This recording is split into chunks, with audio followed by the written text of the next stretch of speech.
Yeah.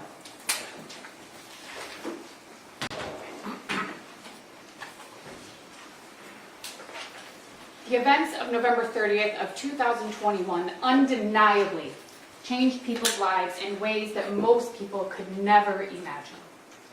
4 children lost their lives. Families were destroyed, and a community was terrorized. But this case is not about what happened inside of Oxford High School. This case is about what happened outside of Oxford High School. The prosecution alleges that James Crumbley was aware that his son was a danger to others, and that he failed to protect other people from his son. The prosecution alleges that James Crumbley had knowledge that his son could and would hurt other people, and that he failed to protect those people, that he failed to take steps to protect others. And ladies and gentlemen, that simply is not true. You will hear evidence in this case of what occurred inside of Oxford High School. You will hear the prosecution's version of what they claim James Crumbley may have known. You will hear that a gun was purchased on November 26th of 2021 by James Crumbley. You will hear what kind of a gun it was. It was a handgun. You will hear how it was stored. You may hear where it was stored. You will hear whether or not Mr. Crumbley's son knew where that firearm was. Pay attention also to what you don't hear. Pay attention to that you won't hear that James Crumbley knew that his son knew where that firearm was. Ladies and gentlemen, James Crumbley was not aware that his son had access to that firearm.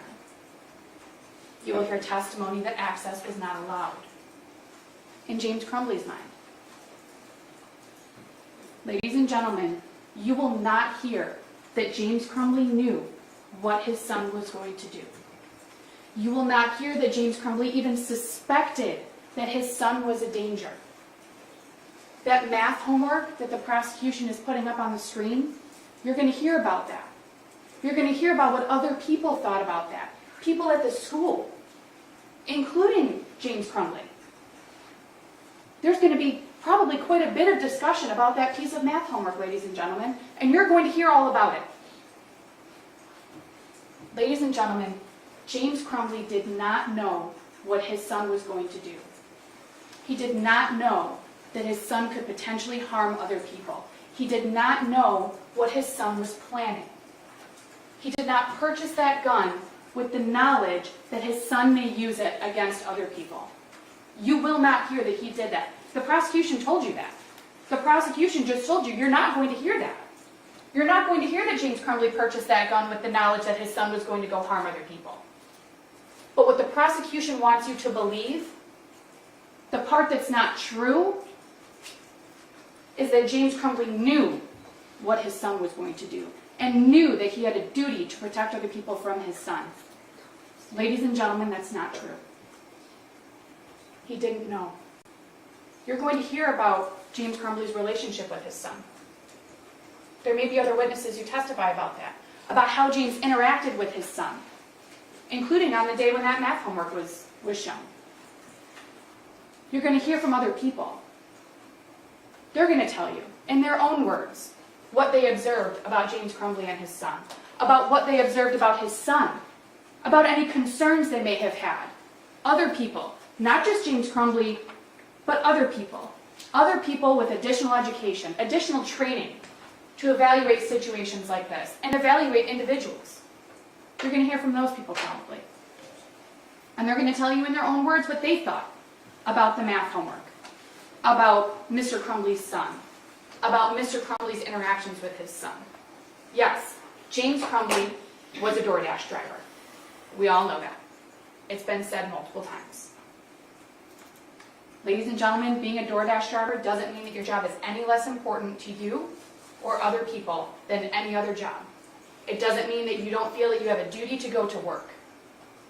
And ladies and gentlemen, when you're not aware of an immediate imminent danger,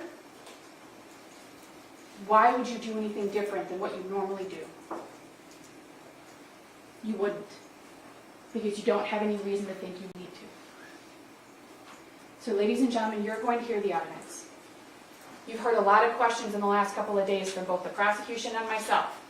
You probably have an idea where each side lands on these issues. But you're going to hear the evidence. You're going to hear from people other than us. And you're going to be able to hear in their words what they thought about those days from November 26th to November 30th of 2021. And their feelings, what they observed, any concerns that they may or may not have had. The prosecution has asked you repeatedly to follow the law. I'm going to ask you to do the same thing. Please do follow the law.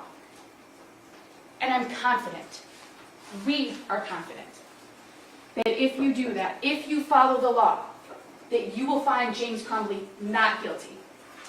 Thank you. Thank you, Ms. Lehman.